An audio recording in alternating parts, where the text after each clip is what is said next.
If you're in the mood for some classic Western action without spending a dime, YouTube has you covered. From gunslinging heroes to epic showdowns, these free-to-stream Westerns are perfect for anyone looking to ride into the sunset with some old-school entertainment. Here are 8 must-see Westerns you can stream on YouTube right now. Lawman delivers on the age-old Western promise.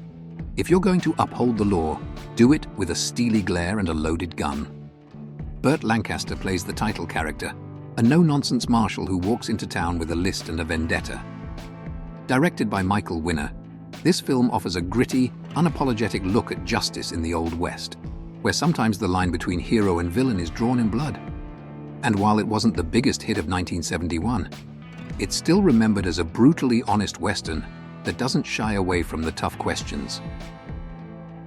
The Return of a Man Called Horse takes Richard Harris back to the plains, reprising his role as the English lord who's become part of a Sioux tribe. This sequel dives deeper into the culture and traditions of the Native American tribe, portraying them with a level of respect that was rare for the time. The film's authenticity is bolstered by its detailed depiction of rituals and way of life, making it more than just another Western. It's a film that blends action with anthropology, offering a narrative that's as educational as it is entertaining. Support Your Local Sheriff reminds us that not all Westerns need to be serious. Sometimes they just need a little charm and a whole lot of wit. James Garner plays the easygoing sheriff who strolls into town and, instead of shooting first, talks his way out of trouble. This film is a delightful blend of comedy and Western tropes, poking fun at the genre while also delivering some classic shootouts. And it's this light-hearted approach that makes it a timeless favorite, proving that you don't need a grim plot to have a good time in the Wild West. Chino, also known as the Valdez Horses, is all about a man and his horses, a lot of horses.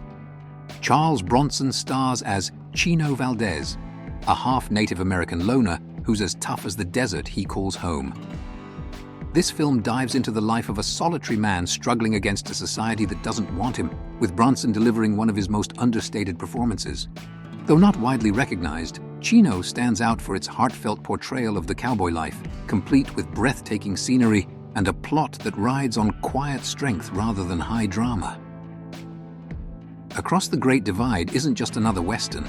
It's a tale of 2 orphans and a grizzled prospector braving the untamed wilderness to reach Oregon.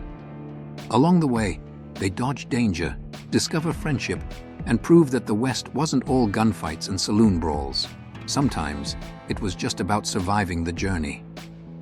Filmed in the rugged beauty of Utah's Zion National Park, the movie's landscape does half the storytelling, making you almost forget that this was one of those rare 70s Westerns that didn't rely on grit, but rather on heart. The Comancheros saw John Wayne doing what he did best, wrangling outlaws and looking larger than life while doing it. But here's the twist. This time, he teams up with one, played by Stuart Whitman, to take down a criminal empire selling guns to the Comanche. Directed by Michael Curtis, the guy who gave us Casablanca, this was Curtis's final film, and he went out with a bang, literally. And speaking of the era, the film's colorful cinemascope captured the Texas plains so vividly that you could almost feel the heat rising off the desert sands.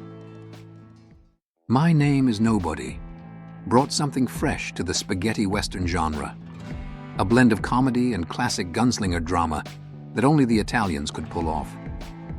Starring Henry Fonda as the aging gunslinger and Terence Hill as the cocky young upstart, the film plays like a loving parody of every Western trope out there. Produced by the legendary Sergio Leone, the movie manages to be both a tribute and a send-up, with an unforgettable score by Ennio Morricone that still gets stuck in your head like tumbleweed in a breeze. Quigle Downunder took the Western down under, swapping the dusty plains of America for the vast outback of Australia. Tom Selleck stars as the sharpshooter Matthew Quigley, hired to cull dingoes, but quickly discovering his true target is the Aboriginal people, a task he fiercely rejects. The film's sweeping visuals and epic scope gave the Western genre a much-needed fresh coat of paint in the 90s.